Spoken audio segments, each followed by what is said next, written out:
et bienvenue dans cette nouvelle vidéo dédiée à la modification ultime d'une guitare Chapman modèle ML3. Au programme, un refrétage full inox, un changement de micro pour obtenir des sonorités encore plus incroyables, un changement de sillet pour une version en os sur mesure, une modif de câblage, un changement de la plaque d'origine pour y ajouter un kill switch et supprimer le potard de Tona. Franchement, qui se sert de la Tona?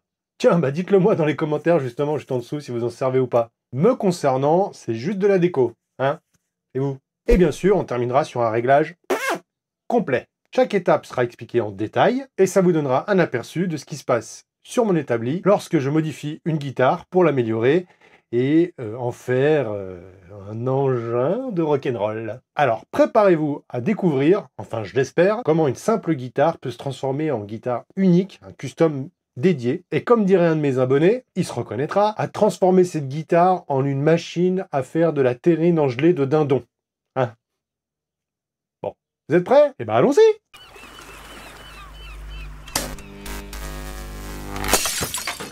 Mais tout d'abord, bonjour, je suis Franck et vous êtes sur la chaîne Pirate Custom Guitar. C'est la chaîne où on transforme vos guitares en engins de rock'n'roll. Si vous n'êtes pas encore abonné, faites-le, je publie tous les 15 jours en fonction de ce qui se passe sur l'établi et je vous montre comment justement j'améliore ou je transforme des guitares de série.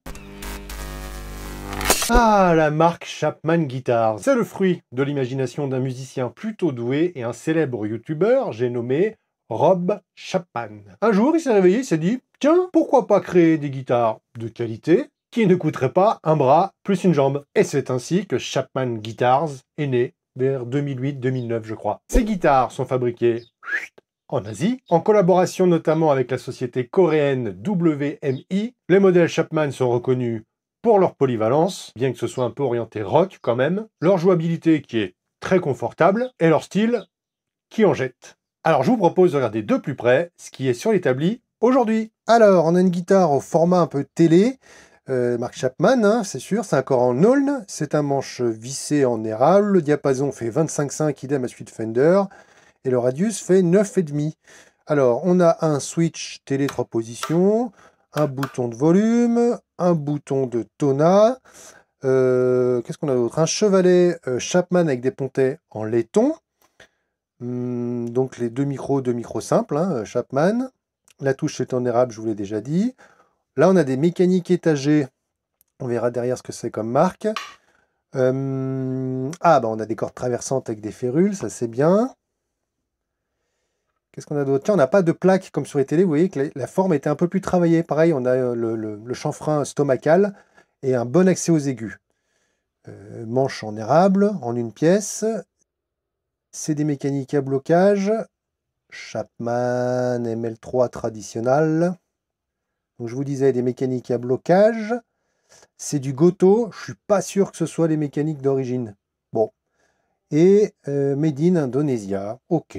Bon.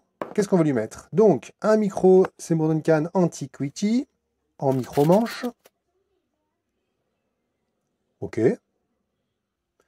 Ensuite, on va mettre un The Chopper de Di Marzio, un double format simple. Ok. La petite pièce d'os pour remplacer le sillet. Hein. Des frettes en inox. Donc, c'est pas vraiment celle-là que je vais utiliser, vous verrez après. Le jeu de cordes qui va bien. Et la plaque que je vais refaire. Donc, du coup, j'ai acheté une plaque vierge et je vais refaire tous les perçages. Ah, le toggle switch. Le kill switch.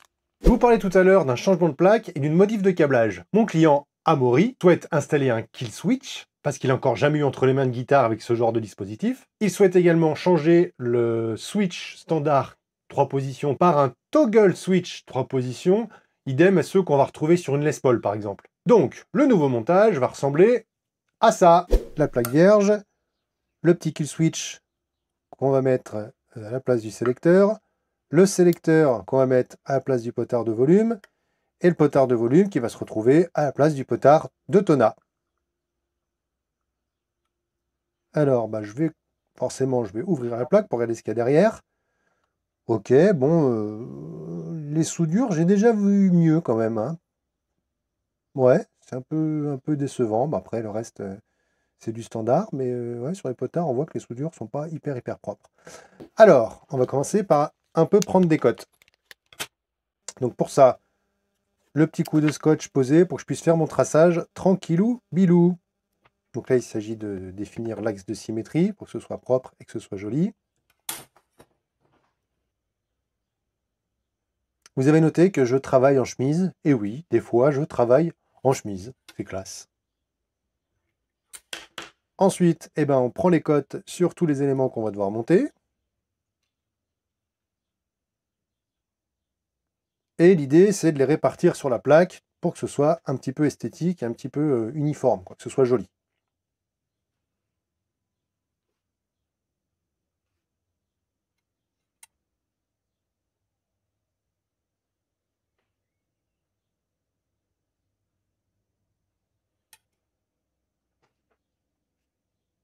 Hop, petite mise en situation pour vérifier qu'on ne s'est pas planté dans nos calculs. Ça me semble pas mal. Et ben voilà, on peut passer à l'usinage. Donc, eh ben, pour percer de l'acier correctement, il faut toujours faire une petite empreinte. Moi, c'est un peu la débrouille là, donc j'avais pas de pointeau sous la main, donc j'ai pris une vis et j'ai fait les amorces de perçage. On sort la perceuse à colonne et je fais un avant-trou. Je crois que c'est du 3 mm.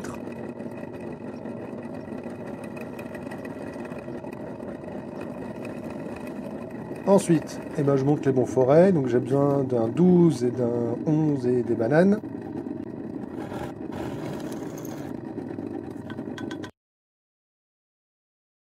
Voilà, des perçages sont faits. Et je mets un petit coup de fraise. Le potentiomètre était en 8. Je place tous les composants pour vérifier que tout va bien. Ok, ça me plaît. Je vais pouvoir passer à la suite. Alors, je redémonte la plaque. Et puis là, on fait chauffer le fer à souder pour la décabler. Donc je vais garder le fil de masse du chevalet. Et je vais garder le fil du jack. Les seuls éléments que je ne vais pas remplacer sur ce câblage. Je décable les micros d'origine.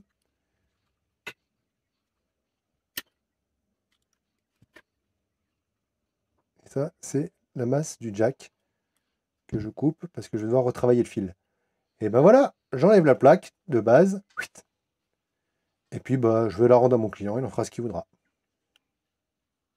Ouais, je vous disais, les soudures sont pas terribles quand même. Hein. Bon, ouais. Je suis étonné, parce que d'habitude, en industrie, ils font quand même des assez jolies soudures. Alors, j'isole un peu tous les fils. Donc ça, c'est le jack.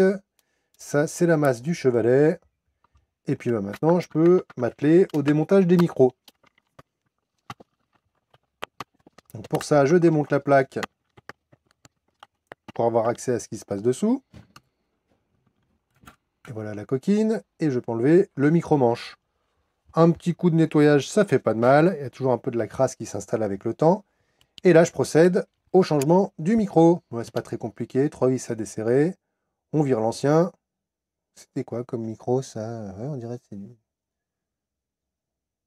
Ouais, je sais pas. Et je sors le chopper. Donc micro double au format simple. La connectique derrière, ça ressemble un peu à celle qu'on trouvait sur les EMG. Là, c'est une connectique rapide. Bon, le tout, c'est bien le brancher dans le bon sens. Faut lire un petit peu la notice. Hein. C'est comme les meubles Ikea, on lit un peu la notice. Alors, tac, on se branche celui-là dans ce sens-là. Hop, c'est fait.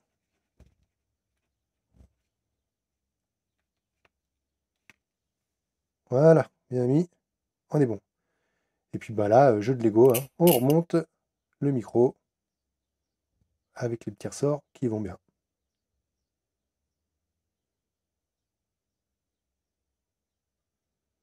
Voilà le micro remonté. Parfait. Je repasse le câble. Et voilà, le tour est joué.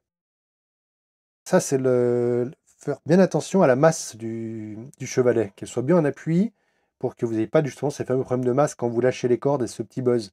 Donc ça, c'est la problématique qu'on retrouve assez souvent. Généralement, c'est une masse du chevalet qui est mal raccordée. Et là, ça permet de mettre à la masse les cordes et le chevalet. Donc dès que vous touchez vos cordes, si la masse n'est pas raccordée, ça va faire un buzz. Souvent, vous allez trouver une panne à ce niveau-là. J'ai déjà changé le micro-manche, hein. Je ne vous ai pas fait tous les plans. Là, on va pouvoir passer vraiment à la partie câblage à proprement parler. Le micro Dimarzio est un double au format simple. Comme tous les humbuckers de conception récente, il offre la possibilité du splittage en simple. Amaury ne souhaitait pas cette option, on va donc le configurer en humbucker tout court. Pour ça, il suffit simplement de raccorder deux fils ensemble. Facile, non? Je vais vous expliquer tout ça sur tableau blanc. Mais d'abord, je regarde la notice, parce que les codes couleurs des fils changent suivant les constructeurs. Alors, ils appellent ça Standard Humbucking Series Wiring. Ok. Donc, pour résumer, un petit coup sur le tableau blanc, regardez bien. En rouge, c'est le point chaud.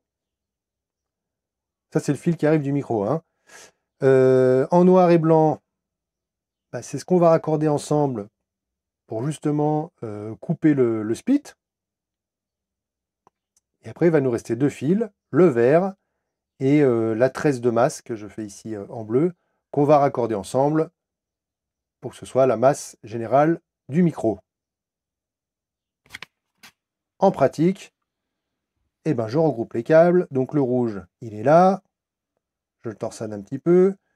On a le vert et la masse que je torsade ensemble. Et voilà le noir et le blanc qui constituent le split. Donc là, je les dénude rapidement au scalpel. Clac et clac. Vous avez vu le coup de main, les amis? Bam! Et je les torsade ensemble.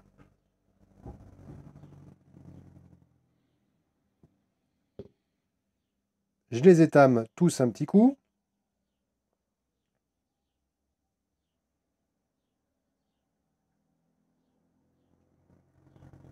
Voilà qui est fait. Et moi, ce que j'aime bien faire, c'est de les mettre dans une gaine thermo pour un petit peu les isoler du circuit. Voilà. Donc on a notre point chaud et on a notre masse et le non-split qui est soudé ensemble.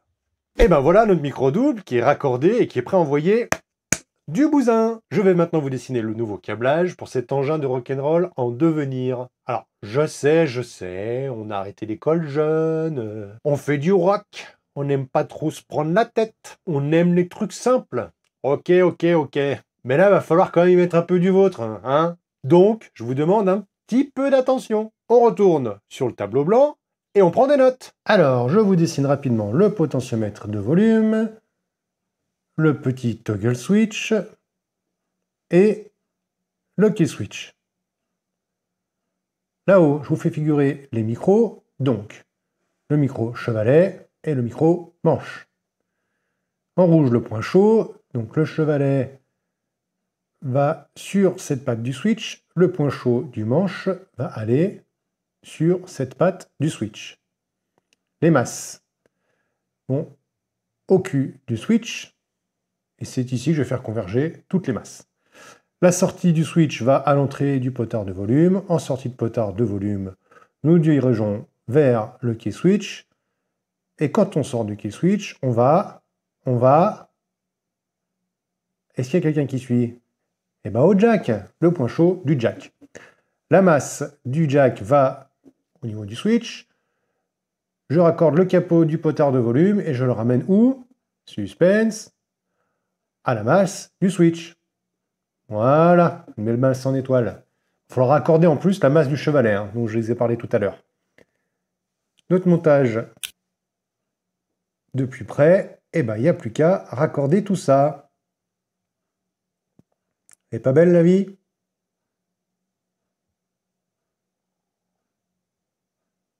Alors, eh ben, je commence par tordre la patte du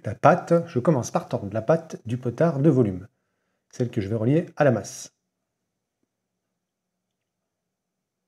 Je mets tout ça en place pour que ce soit bien fixe et que ça ne bouge pas. Je chauffe la pâte et c'est parti, je charge en étain. Hop, j'en profite pour mettre un petit peu d'étain sur le dessus du capot parce que j'ai un fil qui va partir de là. J'étame les principaux composants.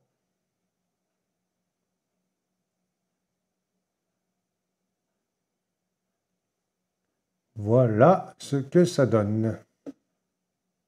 Ok, Donc ça, c'est le fil de masse qui va partir du potard de volume et qui va se retrouver sur la masse du switch. Il est posé. Je remonte la gaine pour que ça fasse plus propre.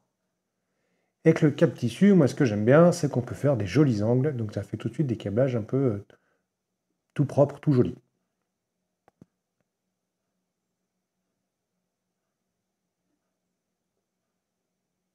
Je mets un petit peu trop long en fil, je coupe et je le mets en place.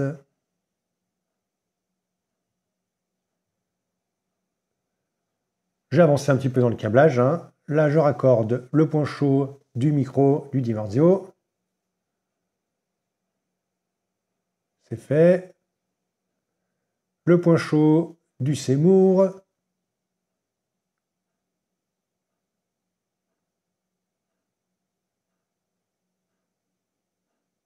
La masse du Seymour. Je mets tout ça bien en place. Tout dans le même œillet. Et je charge en éteint.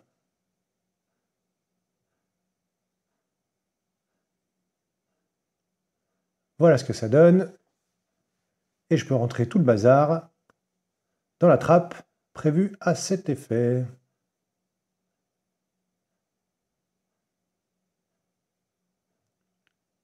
Voilà, plus qu'à resserrer.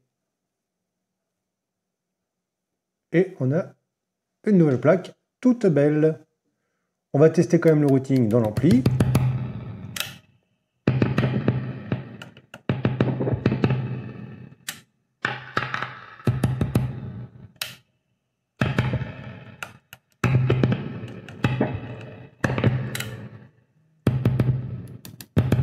Les switches fonctionnent. Ok, nickel.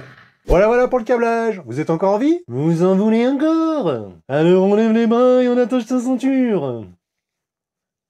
Pourquoi je fais ça? Allez, maintenant on va s'attaquer aux manches. Défraitage, refraitage et changement de sillet en os sur mesure. Ça vous chauffe? J'ai rien entendu. Ça vous chauffe?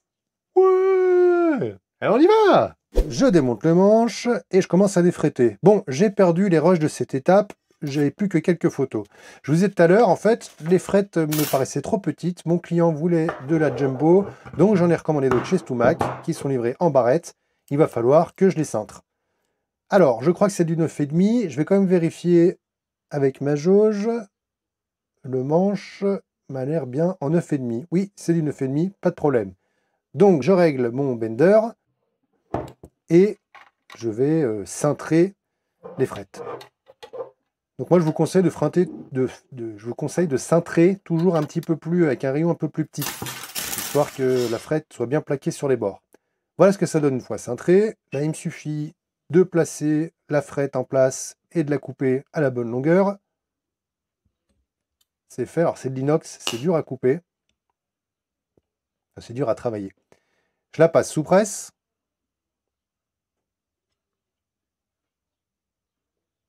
Voilà. Et on vérifie que tout plaque bien. Et ben, c'est pas mal. Ok, donc bah là, il suffit de faire encore toutes les autres frettes. Voilà, je vous ai coupé ça. Le manche est refrété dans son intégralité. On va passer au démontage du sillet, qui à mon avis est un sillet en plastique un petit peu cheap. On va voir ça. Donc là, je mets un petit coup de lame un peu partout pour être sûr de ne pas faire d'éclat. Il devrait venir facilement avec une pince normalement. Et oui, parfait. Impeccable. Et bah ouais, c'est bien du petit sillet plastique, un petit peu cheap, un petit peu bas de gamme. Là, je pense que la guitare va y gagner quand même. Hein. Ouais, ça sonne creux. Alors, on va revenir sur nos frettes. Donc, la petite bande de masquage sur le côté et j'usine les bords de frettes pour les ramener bien affleurants aux manches.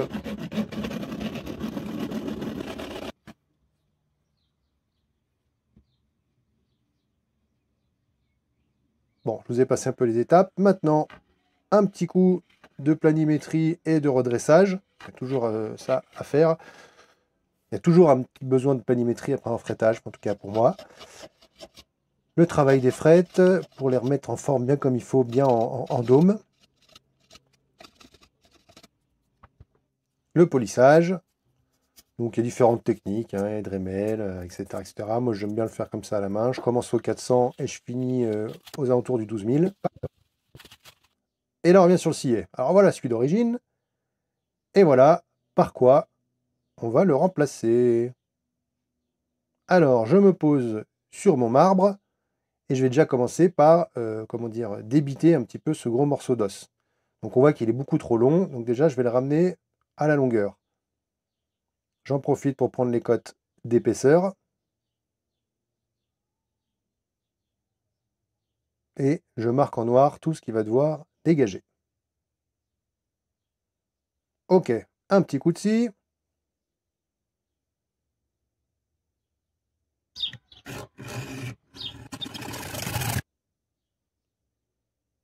Parfait.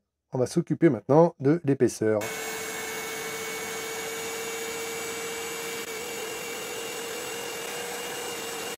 Maintenant, je prends un petit ciseau à bois et je dégage bien la rainure. Il y a toujours des petits résidus de colle qui restent. Et j'insère mon nouveau sillet. Est-ce qu'il se met bien en place? Bon, il y a des petits ajustements, mais c'est plutôt pas mal. Une fois que je l'ai vraiment ajusté sur sa largeur, je sors mon petit crayon papier usiné et je trace le radius. Je reporte le radius des frettes sur le sillet. Je reprends l'écartement des cordes qu'il y avait sur l'ancien sillet. Je préusine le sillet. Je le mets en place. Et je mets 2 petits points de colle pour qu'il ne bouge plus. Voilà, le sillet qui est bien en place. Il n'y a plus qu'à faire le réglage. Alors, j'enlève tout mon scotch de masquage. Je présente le manche. Voilà, je vais bien le remonter. Les 4 vis.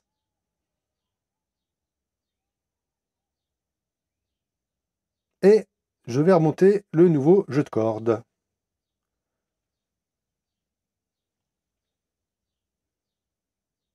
Donc je mets ça dans les mécaniques à blocage. Alors pour les mécaniques à blocage, moi ce que j'aime bien faire, j'engage ma corde, je recule d'une mécanique, je serre le verrouillage, je coupe presque au ras et j'enroule la corde en faisant bien attention de faire des jolis enroulements. Voilà, c'est une bonne étape pour les 6 cordes. Et maintenant on va checker le sillet. Et vous voyez qu'il est réglé très très haut. C'est normal. L'idée, c'est qu'on va le reprendre. Et pour ça, j'utilise ma magnifique trousse pleine de limes de chez Musique Nomade.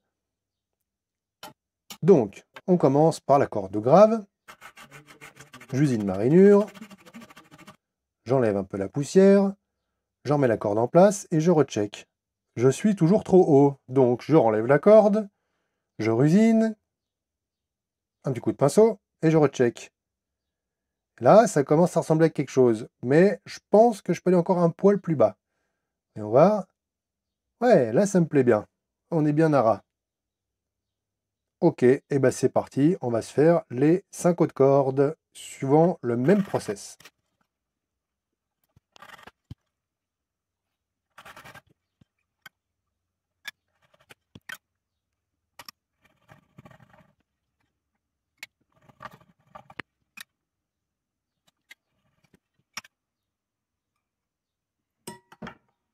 Je pense que vous avez compris, hein. Alors c'est important de le faire avec les cordes en tension quand même, hein. Ne faites pas ce genre de truc avec des cordes qui sont trop molles. Donc essayez de les mettre quand même en tension à chaque fois pour avoir une vraie mesure correcte.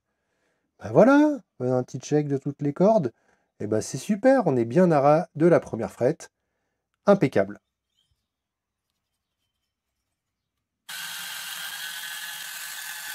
Je redétends maintenant toutes les cordes parce que forcément on a creusé les gorges et on a un sillet, le reste du sillet qui est très haut.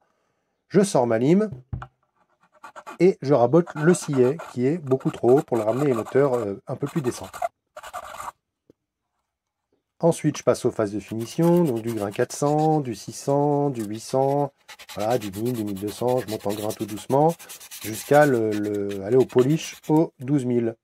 Alors à partir de là, dès que je mets la micro-mèche, je protège quand même parce que vu que c'est des pads en mousse, on est beaucoup moins précis et j'ai pas envie d'attaquer le bois. Et voilà ce que ça donne avec des cordes qui sont bien affleurantes. Un joli brillant, ça fait un vrai petit bijou en ivoire. Voilà un sillet sur mesure, tip top. Et ben voilà, les frettes, c'est fait, le sillet, c'est fait. Qu'est-ce qu'il nous reste à faire? Un bon petit réglage des familles. Et pour ça, je commence par vérifier la courbure du manche. Pour ça, je sors ma règle crantée et toutes mes cales. Donc ça, c'est une cale de 50 qui passe pas, ok. Ça, c'est ma cale de 40 qui passe tranquillou, donc le manche est beaucoup trop courbe. Alors, eh ben, on resserre un peu le truss rod et on reprend les mesures. Donc ma cale de 50 qui ne passait pas devrait toujours pas passer, c'est le cas. Ma cale de 40 ne passe plus. Ma 30 ne passe plus. Là j'ai inversé, je fais la 20 directement. Elle passe. Je vais prendre ma 25. Et ça passe tout juste, tout juste. Et ben c'est parfait, c'est exactement le réglage que je voulais. Ensuite, on va mesurer l'action.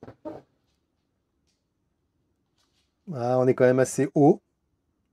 Donc on va pouvoir descendre tout ça. Donc moi je m'attelle d'abord à régler les deux cordes de mi. Je les descends. Je reprends les mesures. Ce qui me semble un petit peu mieux quand même en termes d'action. Ok, une fois que c'est fait, eh ben je reprends ma cale radius en 9,5 et je la pose directement en sortie de chevalet. Donc, si toutes les cordes sont réglées à la bonne hauteur, toutes les cordes doivent friser quand je gratte les cordes. C'est pas le cas. Je sais que mes demi sont à la bonne hauteur, donc je descends mes 4 autres cordes. Je regratte. Ok. Je peux encore remonter. Et je procède ainsi de suite pour vraiment régler toutes les cordes, chacune bien par rapport au radius.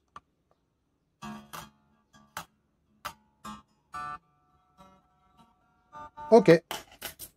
Étape suivante. Je raccorde la guitare.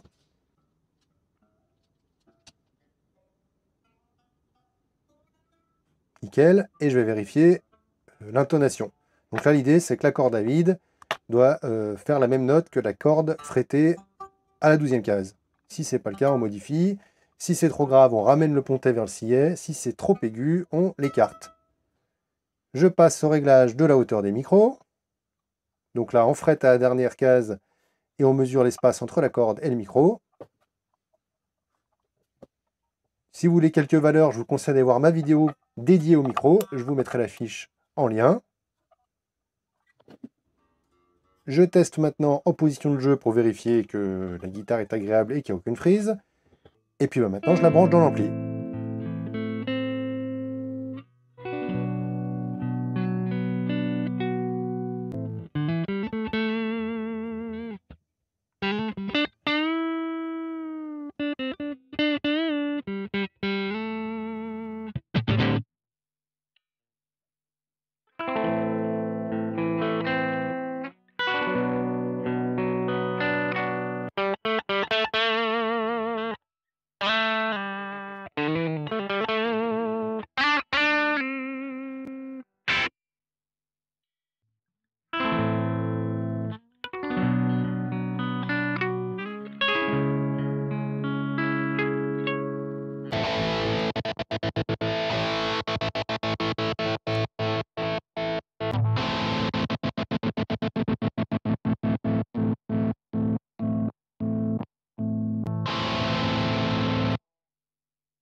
Et voilà, nous arrivons à la fin de cette aventure. C'était un chouette projet de transformer cette guitare en engin de rock'n'roll personnalisé, prêt à en découdre. Grâce au refrétage, au changement de micro, à la fabrication d'un sillet sur mesure en os véritable et avec son réglage complet, cette ML3 est prête à envoyer des sonorités puissantes, précises, et tout ça avec un confort de jeu aux petits oignons. J'espère que cette vidéo vous a inspiré et vous a donné des envies de modifier votre guitare. Souvenez-vous bien que la modification de ces guitares, c'est vraiment une aventure créative. Et libre à vous d'un peu de repousser les limites et de vous créer un instrument qui vous ressemble, qui vous convient. N'hésitez surtout pas, si vous voulez partager vos propres expériences dans les commentaires juste en dessous. Allez-y. Je suis impatient de voir un petit peu ce que vous avez fait, ce que vous avez créé. Merci d'avoir regardé cette vidéo jusqu'au bout. Continuez à explorer, continuez à à créer, à faire, à fabriquer et surtout à jouer de la musique finalement. Je vous laisse avec cette playlist où se trouvent toutes mes astuces de réglage et d'optimisation de guitare. C'est tout pour moi. À très vite les moussaillons!